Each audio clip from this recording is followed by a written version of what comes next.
আপোনাৰ শিশুটো কেনেকুৱা হোৱা বিচাৰে সেইটো গাৰ্জেনসকলৰ ওপৰত এটা বিশেষ ভূমিকা।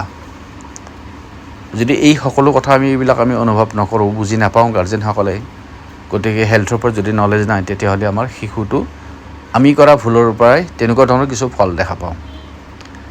এটা শিশু মেমৰি কমে, পঢ়ি থাকিলেও মুখস্থ নাহে। এটা শিশু কেতিয়াবা চকুৰ দৃষ্টিশক্তি অলপ কমি যায়, চশমা ল'ব লগা হয়, বা কেতিয়াবা বৰ্ণ চাইডটো অলপ উইক হয়, বেছি দৌৰা চৌৰা কৰিব টান পায়। বিভিন্ন ধৰণৰ শৰীৰৰ যিবিলাক ভূমিকা আছে, সেই ভূমিকাবিলাকক লৈ আমি আচলতে যেতিয়াই শিশুটো তেনেকুৱা সময়ত চালুকীয়া সময়ত থাকে, তেতিয়া আমাৰ ওচৰত থকা ফুড কনচালটেণ্ট, যাক নিউট্ৰিচন বুলি কোৱা হয়, নিউট্ৰিচনিষ্ট, তেওঁলোকৰ ওচৰত যাব লাগে, তেওঁলোকক পৰামৰ্শ দিব, বা আমাৰ সন্মানীয় ডক্টৰসকল আছে, তেওঁলোকৰ ওচৰত যাব লাগে। কিন্তু আমাৰ এই অভিজ্ঞতা নাই। আমি আমাৰ প্ৰধান খাদ্য অসমৰ সেইটো হ'ল ভাত। ভাতটো বগা বস্তু, ভাতত কি আছে? কাৰ্বহাইড্ৰেট আছে। কাৰ্বহাইড্ৰেট কাক লাগে? আমাক মাত্ৰ 1% শৰীৰৰ আমাক লাগে। কিন্তু সেই 1%ৰ ঠাইত আমি 100% যদি লওঁ, সেইটো আমাক বেছি সকলো খালে কি হয় নিশ্চয় গম পায়। গতিকে তাৰ কাৰণে আমাক কি লাগিব? সকলো পুষ্টিকৰ খাদ্য মিলাইহে আমাক 100% শৰীৰত লাগে। গতিকে পুষ্টিকৰ খাদ্য বুলি আমি সেউজীয়া শাক পাচলি, বিভিন্ন বতৰৰ ফল মূল, গাখীৰ, কেলছিয়াম, মিনাৰেল, ভিটামিন, সকলো বস্তুৰ প্ৰয়োজন আছে। গতিকে আমি অকল শিশুটোক ভাতেই খুৱাই থাকোঁ, গতিকে যিটো কাৰ্বহাইড্ৰেট আমাক 1% লাগে, তাৰ পৰা আমি 100% পাওঁ, গতিকে তাৰ পৰা আমি কি ফল পাম? গতিকে সেই ক্ষেত্ৰত আমাৰ প্ৰয়োজন আছে। আৰু সেই শিশুটোক আমি যেতিয়াই অকণমান চালুকীয়া হয়, তেতিয়াই আমি গাৰ্জেনবিলাকে মৰমতে শিশুবিলাকক কি দিওঁ? এটা মোবাইলটো হাত তুলি মৰমতে,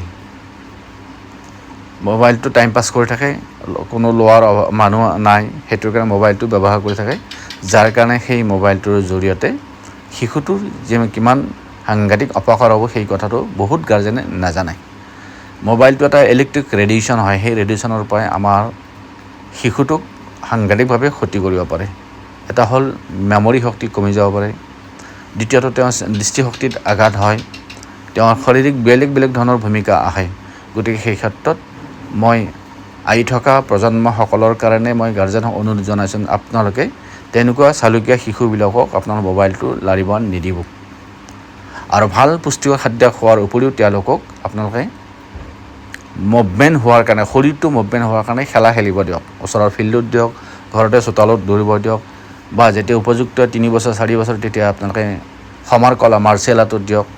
তেতিয়া আমি বিভিন্ন ধৰণৰ নিয়ম কানুন শিকাম, তেওঁলোকক স্মাৰ্টনেছ আহিব, তেওঁলোকৰ বিভিন্ন ধৰণৰ বুদ্ধিমত্তাও বিকাশ হ'ব, বা তেওঁলোকৰ দৌৰা দৌৰি হ'ব, বিভিন্ন নিয়ম কানুন শিকিব। গতিকে সেইটো কৰক। গতিকে তাৰ কাৰণে যদি শিশুটো ভাল খাদ্যই খাই আছে, যদি এক্টিভিটি নাই, তেতিয়াহ'লে তাক অকণমান এলেহুৱা হ'ব, বা অলপ লাগাতকৈ বেছি হ'ব পাৰে BMI লেভেলটো। গতিকে সেই সকলো কথা আমি জানিব লাগিব। সেয়েহে শিশুবিলাক আমাৰ কাৰণে দেশৰ গৌৰৱ, শিশুবিলাক দেশৰ কাৰণে আমাৰ সম্পদ, শিশুবিলাক আমাৰ কাৰণে চাইণ্টিষ্ট, শিশুবিলাক আমাৰ অলিম্পিক প্লেয়াৰ হয়। গতিকে সেইকাৰণে সকলো শিশুৰ স্বাৰ্থতে মই দেশখনৰ কাৰণে, অসমখনৰ কাৰণে মই এই আহি থকা প্ৰজন্মৰ শিশুবিলাকৰ কাৰণে মই গাৰ্জেনসকলক অনুৰোধ জনাইছোঁ, যেন আপোনালোকে সকলো শিশুবিলাকৰ কাৰণে আপোনালোকে কিছু কথা জ্ঞান আহৰণ কৰক, আৰু শিশুবিলাকক লাগতিয়াল ধৰণৰ বস্তু দিয়ক। যিখিনি বস্তু ভয়ানক ব্যাধি তেনেকুৱা আপোনালোকে নিদিব, তাৰ পৰা বিৰত ৰাখক। বিশেষকৈ মোবাইল গেম খেলিব নিদিব শিশুবিলাকক। মোবাইল গেমৰ পৰাই যেন কিমান ক্ষতি হয় নিশ্চয় আপোনালোকে গম পাব, বা নিশ্চয় গম পায়। গতিকে আমাৰ শিশুবিলাকক ভাল পুষ্টিকৰ খাদ্য খুৱাওক, লগতে তেওঁক পৰিশ্ৰমৰ যিটো কয় বডি মুভমেণ্ট হোৱাৰ কাৰণে খেল খেলিবলৈ দিয়ক, মোবাইল পৰা আঁতৰত ৰাখক। সেইটোৱে। ধন্যবাদ। জয় অসম।